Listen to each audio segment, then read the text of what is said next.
let's go to your phone calls. We got Leanne McAdoo coming up to give you the rest of the story on the child sex traffic going on in this country and all over the world. Truth is, the governments are only controlling it and knocking out their competition. And governments and contractor groups are on record running the torture and murder of children. So I thought I would remind everybody about some of that. You can always look up the congressional hearings on it to find out just exactly who runs things. But let's go ahead now. And, yeah, denying this stuff's not going to save us, folks. We got to admit the truth.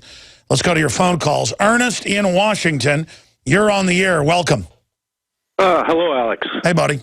Hey, well, let's see. First of all, I want to thank you so much for the Tangerine 2.0. I'm a 55-year-old newlywed. My wife and I have both been taking Vicodin for years for our back. She has arthritis. I was in a car wreck. Within 10 days of taking the Tangerine 2.0, I was not taking any pain medicine whatsoever. So thank you so much. Well, thank you, brother. And the reason I was calling is I hope you can help me with relieving my heartache every day that I wake up. Ever since I saw the broadcast by the BBC of the World Trade Center 7 building collapsing, which it didn't at the time they were reporting it, somewhere down the line someone had to hand that reporter a script, and that script had to come from somewhere up above. Oh, no, we know where it came from. We first broke when they uploaded the archives on the BBC of their 2 channels saying Building 7 has fallen in its own footprint from fire 26 minutes before it fell. Turned out CNN had done it an hour before, and I predicted it would be Reuters because I found out Reuters fed them their scripts, and they just jumped the gun with the cover story early. And then we even have cops saying, get back, they're going to blow it up. And I'm not saying the cops were involved. They just were told, get back, they're going to blow it up, and they did blow it up. And it was CIA headquarters, I should add. And so, yeah, no, I mean, they said they blew it up, but that's what they do.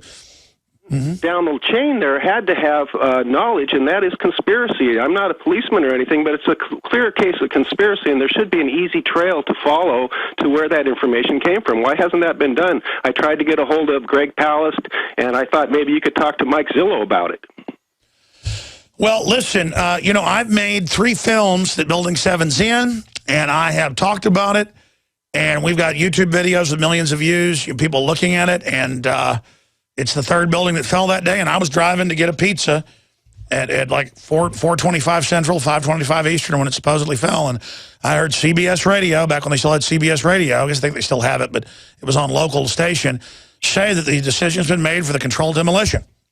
And people heard it on NPR, and now all those tapes have been found, and when you bring it up, they go, no, that was never on the news. And you're like, we have the video. And the BBC first said, no, that's not real video. Then they admitted it was real video. Then they said, yeah, we were told by Reuters it had fallen. So Reuters did that. And then even the owner of the building, who bought it a few months before, and he's made like $8 billion, he wants billions more now for a $100 million investment.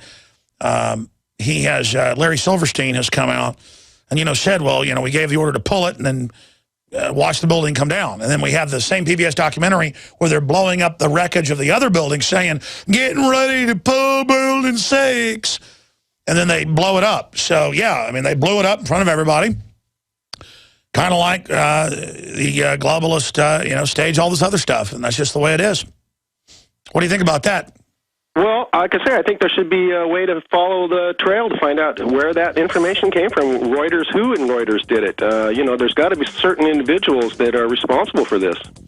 Well, sir, I just suggest you take more vaccines and drink more fluoride water and snort depleted uranium because they say it's good for you. I'm being sarcastic. I mean, I just think the government loves us. And, you know, so what if they blow up a building? So what if we had the emergency management deputy head on saying they blew it up and then 2 weeks later he died? And the family was threatened. I mean, everything's okay. Now you can watch The Alex Jones Show live as it happens at Infowars.com/show. You'll find links to all of our content there and a free 15-day trial for Prison Planet TV. More than 60 movies and documentaries all in one place at Infowars.com/show.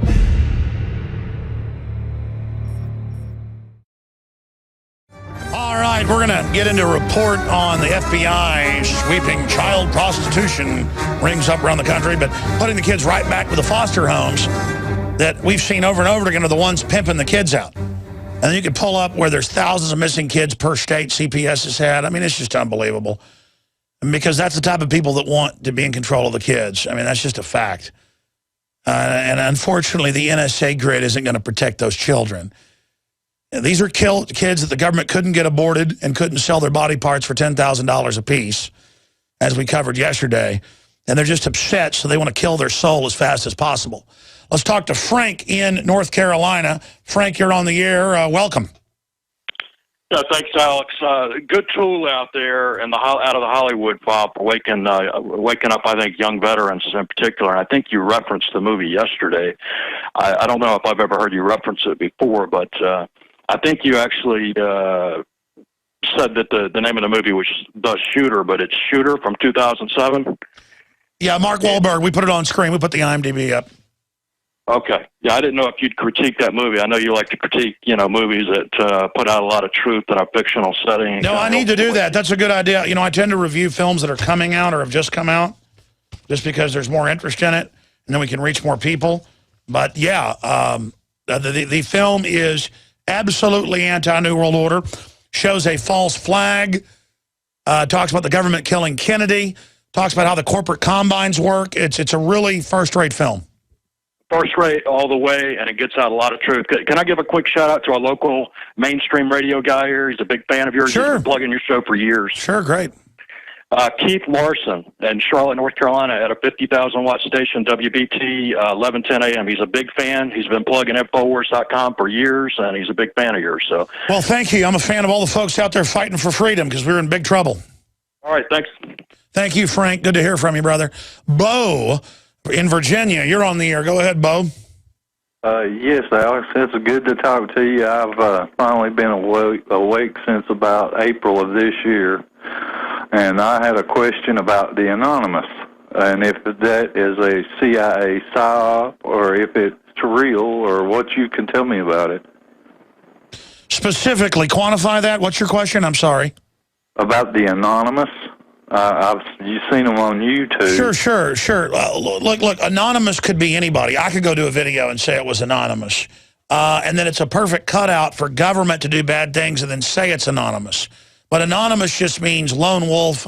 I'm doing something and not asking for credit for it. And so I think there's a lot of good people operating as Anonymous. There's also globalists doing bad things, trying to then false flag Anonymous. But as long as you're aware of the real code of real Anonymous, open information, liberty, freedom, justice, the things that Adam Schwartz stood for, it was really part of Anonymous. They murdered him. And they came and killed him because he was fighting them and exposing them and helped kill CISPA and some of the other internet freedom killing things. So I overall support Anonymous, but I support actions of Anonymous. It should be called individual Anonymous because it really means individual, lone wolf individual. I support the ethical operations of Anonymous, but Anonymous is inherently diversified and is inherently individuals, so it's not one group. Do you see what I'm saying? Yes, I understand. Okay, I have one more little point I need to make with you. I was born with Huntington's disease, and of course, it's a malformed chromosome of the brain, and as you get older, you kind of imagine you see things. And with this disease, I'm having a very, very hard time getting the word out because they all think I'm losing my mind. And that sounds kind of like people pay to get drugs to be able to do that. I'm not being sarcastic, but kind of make lemonade with the lemons. What kind of stuff do you see? Well, it's just started on me. It always in our family and males. It starts about